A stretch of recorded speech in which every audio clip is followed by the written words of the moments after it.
je ne suis pas fâché, mais... Merci. Ah, tu fais la vidéo.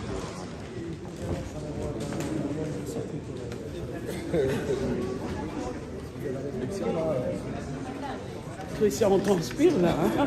Le ministre de la Justice et la ministre de la Culture est là. On est là. Je vais vous filmer à 3 alors.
Monsieur le Premier ministre de la République démocratique du Congo, Excellences, chers membres de la famille de son Excellence, Monsieur Patrice Emery Lumumba, et Monsieur Maurice Bolo et Joseph Oputu.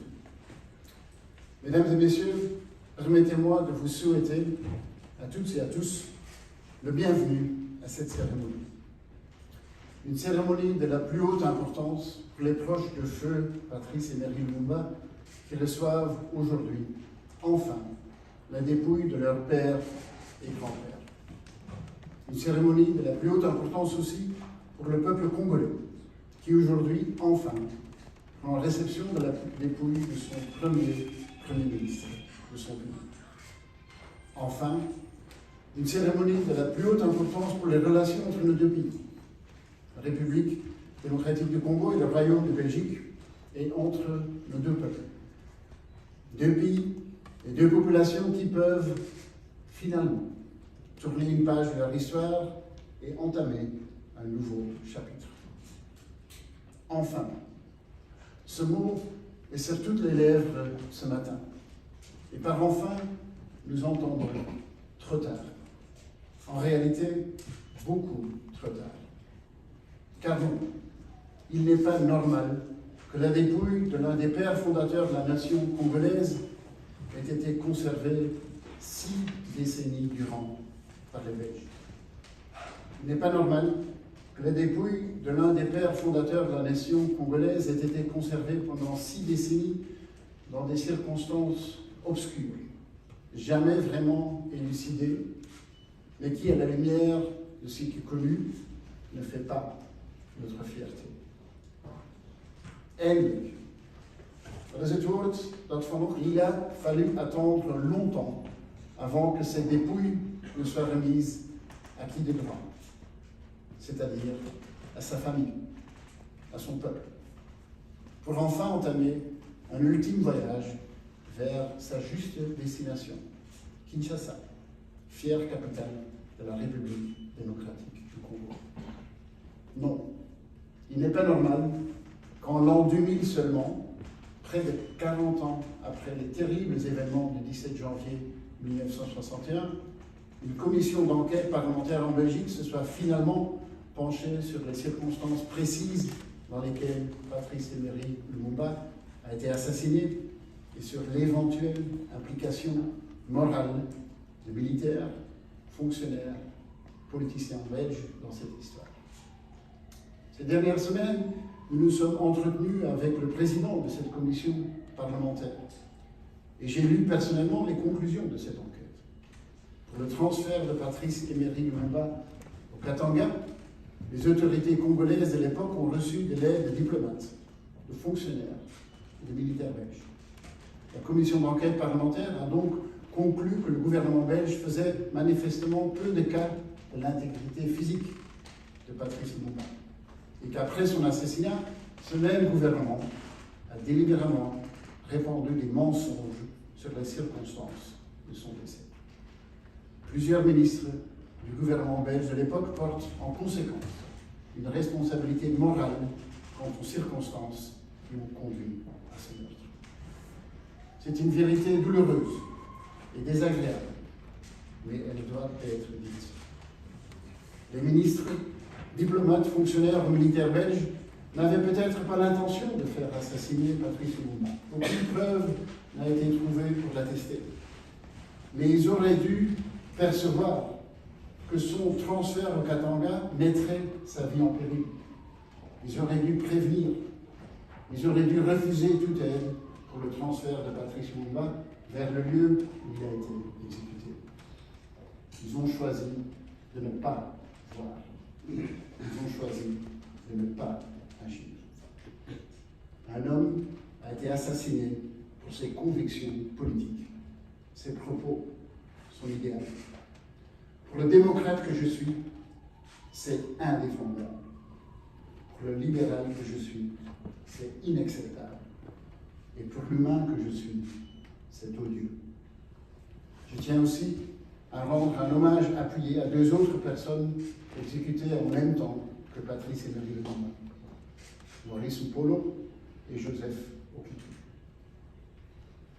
Cette responsabilité morale du gouvernement belge, nous l'avons reconnue. Et je répète à nouveau, en ce jour officiel d'adieu de la Belgique à Patrice Emery Lumumba, je souhaiterais ici, en présence de sa famille, réitérer les excuses du gouvernement belge pour la manière dont il a pesé à l'époque sur la décision de mettre fin au jour du premier Premier ministre du pays. Il y a 20 ans, le ministre des Affaires étrangères, Louis Michel, avait exprimé ses profonds regrets à la famille et au peuple congolais. Les profonds regrets, le roi Philippe en a lui aussi formulé il y a 2 ans dans une lettre adressée au président congolais Félix Tshisekedi. Et il les a réitérés en personne lors de sa visite officielle au Congo il y a quelques jours. Des profonds regrets qui avaient cette fois pour objet, de manière plus globale, les actes de violence et de cruauté commis à l'époque de l'État indépendant du Congo. Des profonds regrets pour les souffrances, les humiliations infligées pendant la période coloniale.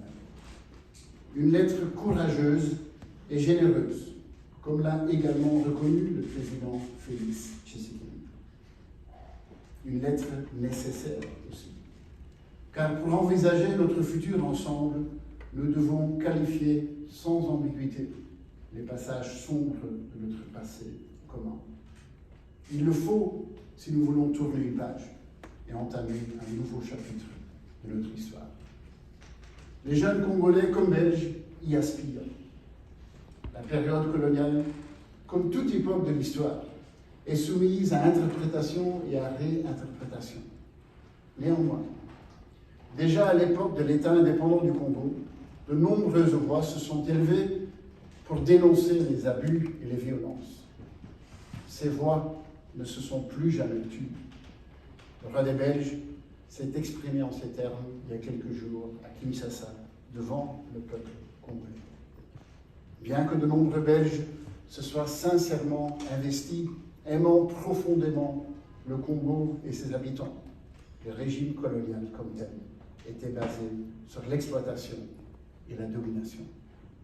Ce régime était celui d'une relation inégale, en soi injustifiable, marquée par le paternalisme, les discriminations et le racisme.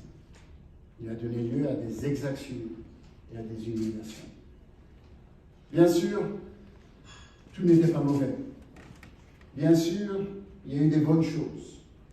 Bien sûr, de nombreux Belges se sont investis dans les colonies avec des nobles intentions.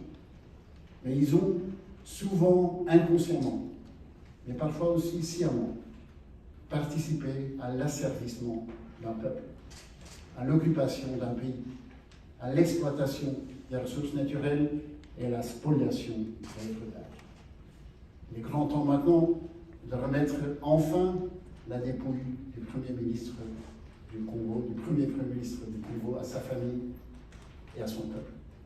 D'expliquer clairement ce qui a été la période coloniale et de restituer ce qui a été dérobé.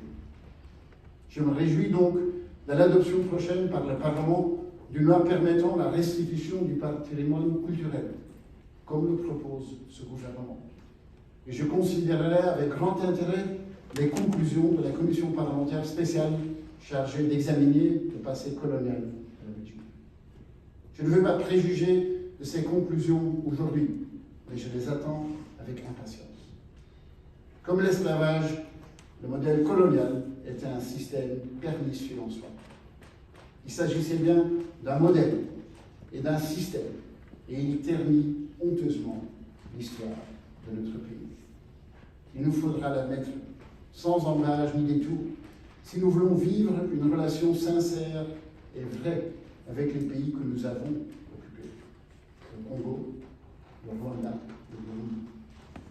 Le gouvernement belge dénonce sans équivoque la colonisation en tant que système de gouvernance et d'idéologie, tant au Congo qu'au Burundi, au Rwanda et ailleurs.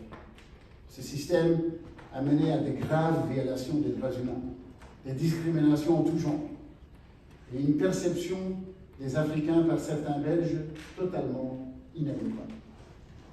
La perception inappropriée que certains ont développée à l'époque vis-à-vis des Africains a laissé des traces jusqu'à ce jour, et se manifeste par des actes de racisme qui sont encore observés de trop nombreuses circonstances dans la vie de la Belgique. Je condamne vivement le racisme. Il est plus que temps d'y mettre un terme définitif. Comme toutes les formes de discrimination, le racisme est non seulement dommageable à celui qui en est l'objet, mais également à celui qui en est l'auteur. Une société inclusive est une société plus riche, où chacun peut contribuer positivement au vivre ensemble et être reconnu pour sa contribution. La communauté d'origine africaine en Belgique apporte une richesse inégalable à notre pays. Cet apport est parfois bien connu grâce à des secteurs très visibles, comme le sport et la culture. Mais notre reconnaissance va également à toutes les Congolaises et Congolais, africaines et africains, devenus belges ou pas, qui apportent au quotidien leur pierre à l'édifice dans tellement d'autres domaines, souvent sans bénéficier d'une quelconque visibilité, comme tout autre citoyen dans notre pays. Nous pensons aussi que les Belges actifs en RDC ont cette même approche. Ces Belges, ces Congolais et ces Congolaises contribuent toutes et tous à ce lien unique, si étroit, entre notre pays.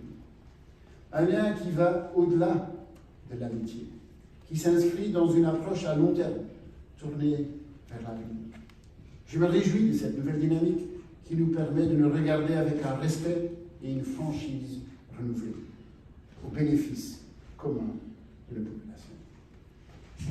Monsieur le Premier ministre, Mesdames et Messieurs, nous commémorons aujourd'hui le terrible assassinat de Patrice Emery Lumumba. Nous nous inclinons devant sa mémoire, devant le poids historique de cet homme pour son pays et pour son continent. Sa contribution majeure à la renaissance africaine et panafricaine. Malgré la solennité de l'événement dont nous honorons aujourd'hui la mémoire, c'est aussi avec un message empreint d'espoir et de confiance à l'avenir que je souhaite clôturer cette cérémonie. Les jeunesses belges et congolaises sont pleines de ressources, de talents et sont ouvertes aux autres. Elles continueront à porter ces liens qui unissent nos deux peuples, dans les moments difficiles comme dans les moments de réjouissance. Notre engagement pour les années à venir vis-à-vis de la RDC rester guidé par la ferme volonté de soutenir le processus de stabilisation et de démocratisation du pays, avec un attachement profond aux principes de démocratie et de stabilisation, et le respect des droits et des principes démocratiques, les avancements pour les droits humains, en particulier pour les femmes et les enfants, comme la bonne gouvernance. Monsieur le Premier ministre du Royaume de Belgique, Madame la Présidente de la Chambre des représentants, Messieurs et Mesdames les députés et sénateurs, Mesdames et Messieurs les membres des gouvernements belges et congolais, Mesdames et Messieurs les ambassadeurs et membres des corps diplomatiques, Mesdames et Messieurs, membres de la famille du Premier ministre, Patrice Emery Lumumba, Mesdames et Messieurs, en vos titres et qualités respectifs, l'émotion est forte en prenant la parole aujourd'hui, en ce lieu chargé d'histoire, ce palais d'Egmont qui a accueilli les pères de l'indépendance congolaise il y a exactement 62 ans, à l'occasion de la table ronde de Bruxelles, ayant conduit la République démocratique du Congo à sa souveraineté internationale. Parmi les protagonistes de l'histoire de la décolonisation de notre pays, figurait justement l'un de ceux dont la mémoire nous réunit ce jour. Je cite Emery, Patrice Emery Lumumba, notre héros national.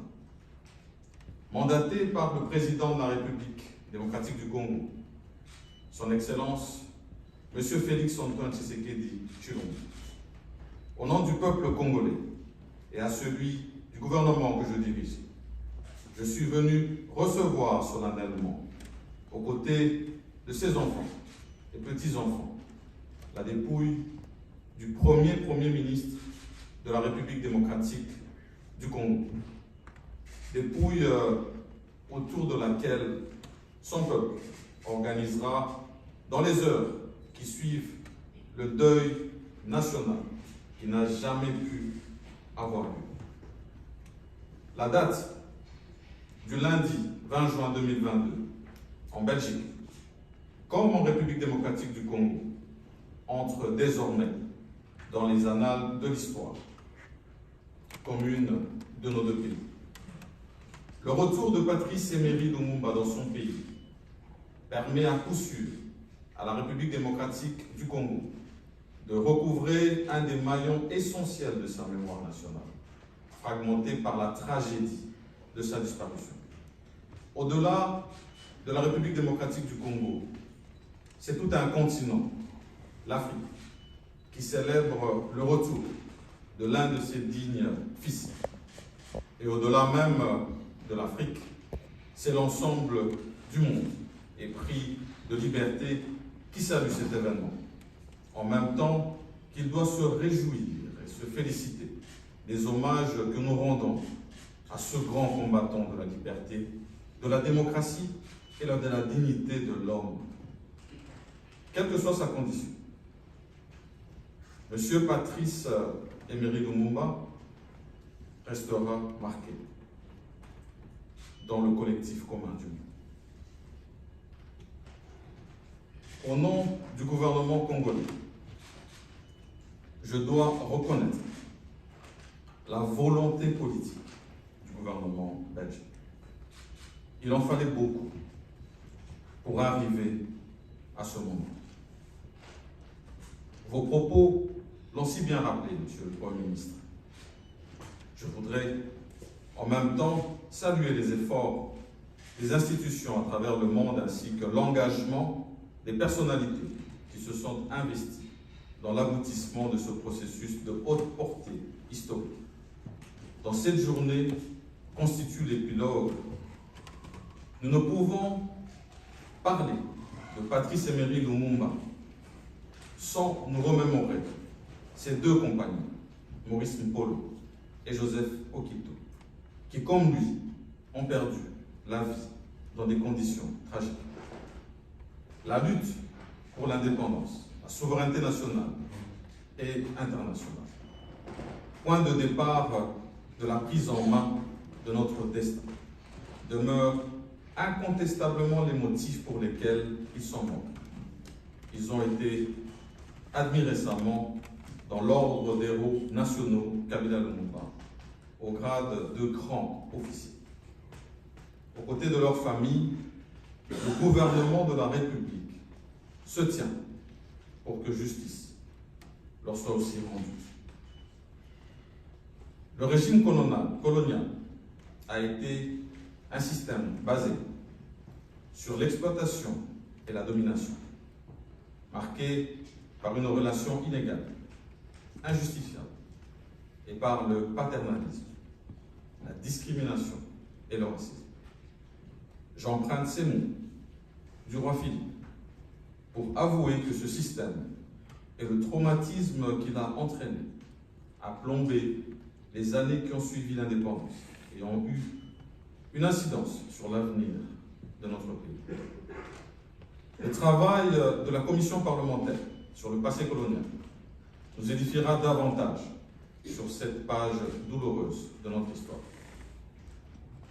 En février dernier, à l'occasion de la visite à vos côtés du musée royal de l'Afrique centrale, le musée de Tervuren, Monsieur le Premier ministre, j'ai reçu de vos mains la liste des œuvres d'art qui doivent nous être restituées et la remise symbolique par le roi au président Félix-Antoine Tshisekedi du masque souple marque incontestablement notre volonté commune de nous réconcilier avec notre histoire et de scruter dans la sérénité et sans complexe l'avenir de nos rapports. Monsieur le Premier ministre, Mesdames et Messieurs, évoquer Lumumba aujourd'hui avec nos jeunes générations, c'est rappeler son combat, son rêve de faire de la République démocratique du Congo un pays moteur dans le développement de l'Afrique, par sa position géostratégique, en plein cœur de l'Afrique, par sa diversité et sa richesse socioculturelle, par son sol, par son sous-sol, par sa flore et sa faune. C'est pourquoi, dans son célèbre discours du 30 juin 1960, Lumumba lui-même soutenait, je cite, « Nous allons faire du Congo le centre de rayonnement de l'Afrique tout entière. » Une conviction qui rejoignait celle d'autres illustres figures panafricaines, telles Frantz Fanon, Aimé Césaire, Cheikh Anta Diop, Kwame Nkrumah. Visionnaire, notant que dès 1958, Lumumba alertait l'opinion, tant nationale qu'internationale, sur la menace de la violation de l'intégrité du territoire qui pesait déjà sur son pays. Il est le premier homme politique congolais qui emploie le vocable balkanisation, concept sur lequel aucune Congolaise, aucun Congolais ne peut jamais transiger. Aujourd'hui, il est de notre responsabilité d'appeler le peuple congolais, essentiellement sa jeunesse, à porter à bras le corps le combat de Lumumba, qui demeure aujourd'hui encore de grande actualité. Combat de protection et de préservation de l'intégrité territoriale. Combat pour ne jamais trahir la République face aux convoitises extérieures. Cette intégrité territoriale à laquelle tient aussi la Belgique et que vous, comme le roi, avez si bien rappelé en ce moment précis où notre pays fait face à une nouvelle agression rwandaise avec son lot d'atrocités. Des enfants ont encore perdu la vie. Les écoles sont encore bombardées. Des femmes contraintes à quitter leur milieu naturel. Depuis plus de 25 ans, la normale est devenue tendue. Notre détermination à y mettre fin autour de notre président de la République, chef de l'État, et de nos forces armées est à nouveau renforcée ce jour. Que dire encore de Lumumba, alors qu'il faut des ouvrages tout entiers pour le décrire? Un vaillant combattant pour la démocratie, une référence incontournable pour la jeunesse et les générations à venir, un héros national. Et pour moi, Premier ministre de la République démocratique du Congo, une source d'inspiration dans la lutte pour le bien-être de chacune et chacun des Congolais et Congolaises. Monsieur le Premier ministre, distingués invités, mesdames et messieurs, tout en nous invitant tous, Belges et Congolais, à regarder notre passé en face, il nous appartient de poser les jalons d'une nouvelle collaboration, sincère et solide, tournée vers une coopération mutuellement avantageuse et reposant sur l'estime réciproque, en vue d'un développement harmonieux de nos peuples respectifs. Car le souvenir du passé douloureux qui nous réunit ce jour est riche d'enseignements pour l'avenir.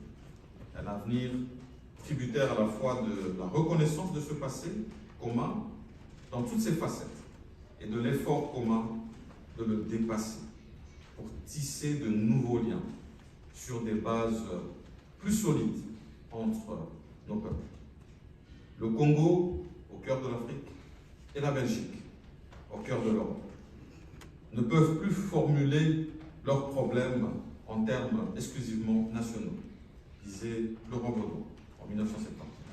Le temps est venu pour que nos jeunes la prennent davantage, pour que nous puissions pleinement jouer ce rôle vital pour l'avenir de nos continents et de la coopération entre l'Union africaine et l'Union européenne. Monsieur le Premier ministre, c'est dans ce sens que lors de votre récent séjour à Kinshasa, à la suite de la visite de Sa Majesté le Roi Philippe, nous avions eu l'occasion, tous deux, d'explorer sans complaisance les domaines de coopération futurs. Tous deux, nous avions manifesté l'intérêt d'ouvrir de nouvelles perspectives de la coopération bilatérale entre nos deux États. Il me revient d'ailleurs de relever qu'à la suite du 6e sommet Union européenne-Union africaine tenu à Bruxelles au mois de février dernier, les options fondamentales ont été levées en rapport avec l'atteinte des objectifs du développement durable pour l'Afrique. Ces échanges fructueux doivent aussi caractériser les officiels de nos deux patries en vue d'inciter cette coopération mutuellement avantageuse pour nos deux peuples, appelés d'ailleurs aujourd'hui à écrire une nouvelle page de l'histoire. Puisse la mémoire de Patrice Emery Lumumba, qui nous réunit ce jour, constituer un moment de rassemblement et le point d'un départ, d'un avenir plus radieux. Excellences, Messieurs le Premier ministre, Excellences, Mesdames et Messieurs en vos grades et qualités, distingués invités. Père, nos cœurs enseignés 61 années durant, nous, tes enfants, tes petits-enfants et tes arrière-petits-enfants, mais aussi le Congo, l'Afrique et le monde. Nous pleurions ta disparition sans avoir fait de raison funèbre. Père, comment es-tu mort? On ne sait pas. Quand es-tu mort? On ne sait pas. Où as-tu été assassiné? On ne sait pas non plus. Qui t'ont assassiné et pourquoi? On cherche encore. Tout ce que nous savons, Père, c'est que tu as été condamné par tes bourreaux à demeurer un défunt sans inhumation, un corps sans chair ni ossements, une âme en perpétuelle errance, un héros sans panthéon, un objet sépulcral sous séquestre de la justice, sans l'ombre d'une tombe pour le repos éternel, n'ayant qu'une date comme tombeau, le 17 janvier 1961. Il y a 2 ans, le 30 juin 2020, nous avions écrit à Sa Majesté le roi Philippe de Belgique. Nous lui avons dit que notre responsabilité d'enfant, notre devoir de descendant, devenu maintenant aussi père et mère, c'était de rendre hommage à notre père, à notre géniteur, en lui offrant une sépulture digne du sang qui nous a légué.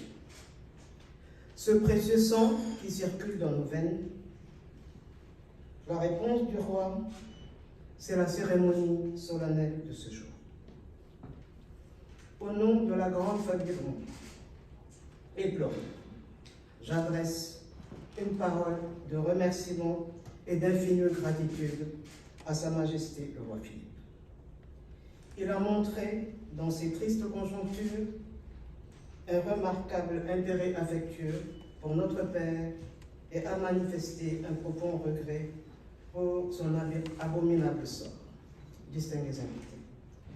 De la réception de notre lettre ouverte au roi, le 30 juin 2020, à la cérémonie solennelle de ce jour, nous avons été agréablement surpris par les délicates attentions du gouvernement du Royaume de Belgique, à travers tant de son ambassade à Kinshasa que du Premier ministre ici à Bruxelles. Vous avez allégé notre fardeau, adouci nos amertumes et mérité bien justement notre profonde reconnaissance. À cette heure mémorable, notre infinie gratitude va aussi à son Excellence, M. Félix-Antoine Tshisekedi Tshilombo, notre président de la République. Ses mots si avenants, sa main tendue, toujours si prompte, et ses fraternels messages. Tout nous a été d'un grand réconfort. Au peuple de la République démocratique du Congo et de l'Afrique, nous disons la main sur le cœur. Ouvrez-lui le sanctuaire de la paix. Daignez lui accorder la couronne que vous lui avez préparée dès le lendemain du 17 janvier 1961. D'ordinaire, le nom de Patrice Emery Lumumba revient en ritournelle chaque fois que l'on parle de la décolonisation de l'Afrique et de la souveraineté des États africains.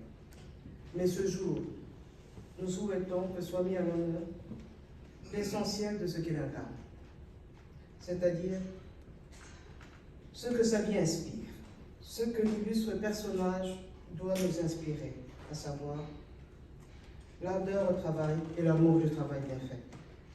La priorité donnée à la compétence et à la dignité, le désintéressement et le patriotisme dans la gestion de la chose publique, le sens de l'intérêt général dans la conduite des affaires de l'État, la droiture et l'obsession de l'unité nationale.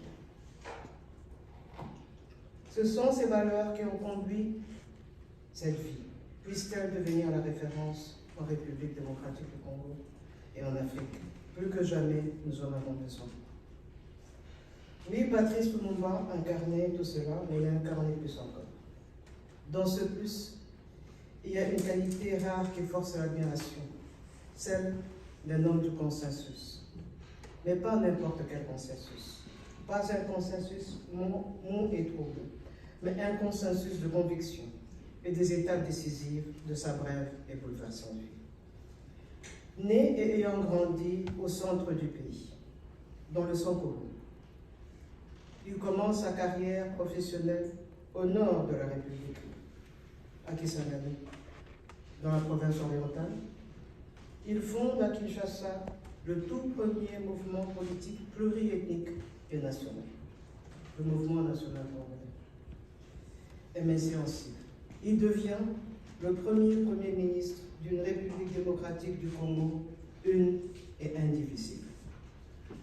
Distingués invités, qu'il me soit permis d'affirmer qu'il n'y aura pas de redressement de notre patrie, le Congo, pour en faire un pays, une nation et un État digne de ce nom, si nous ne nous employons pas énergiquement à restaurer et à replanter ces valeurs, véritables repères qui ont été légués à notre société par celles et ceux qui ont, dès l'aube du 30 juin 60, porté notre destin sur leurs épaules.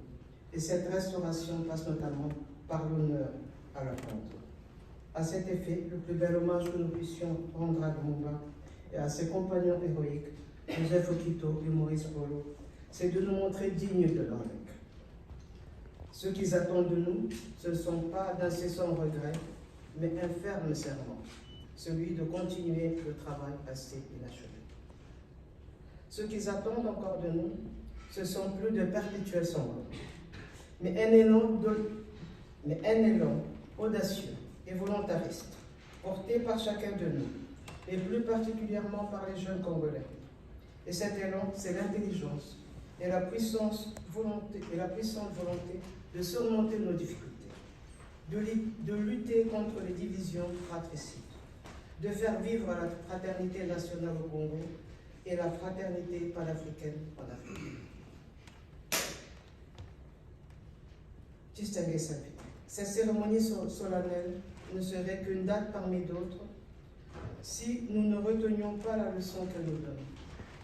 Ce moment d'émotion et de gravité doit ouvrir un moment d'espoir.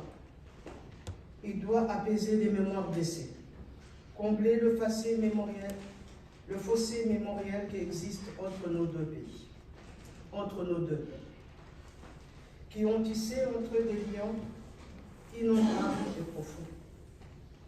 Cet esprit, c'est celui de créer des possibilités de faire ensemble des pas de prospérité partagée et de co-développement, à l'aune d'un climat propice à un nouveau vivre ensemble belgo-congolais.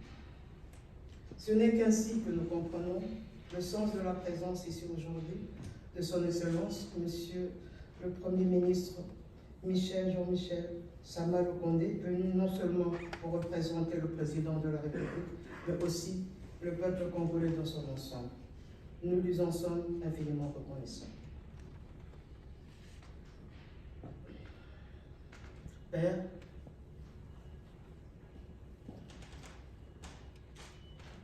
mes frères et moi,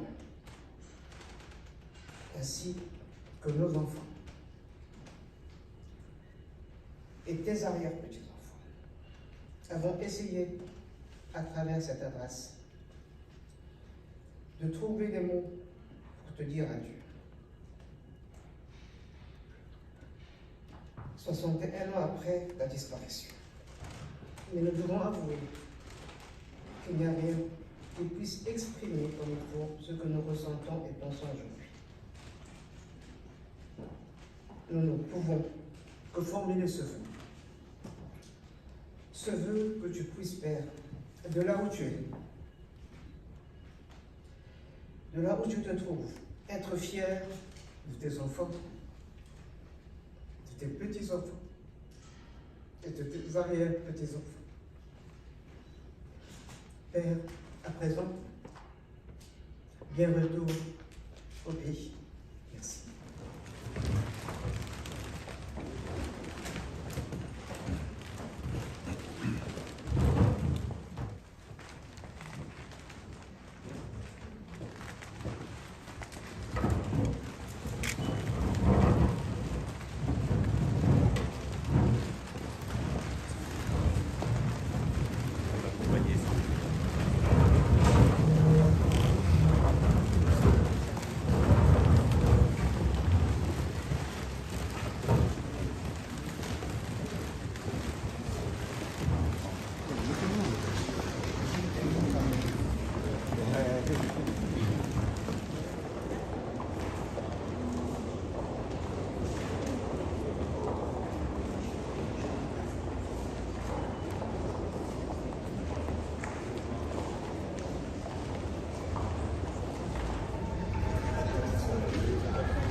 Il y a une voiture qui doit passer.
question.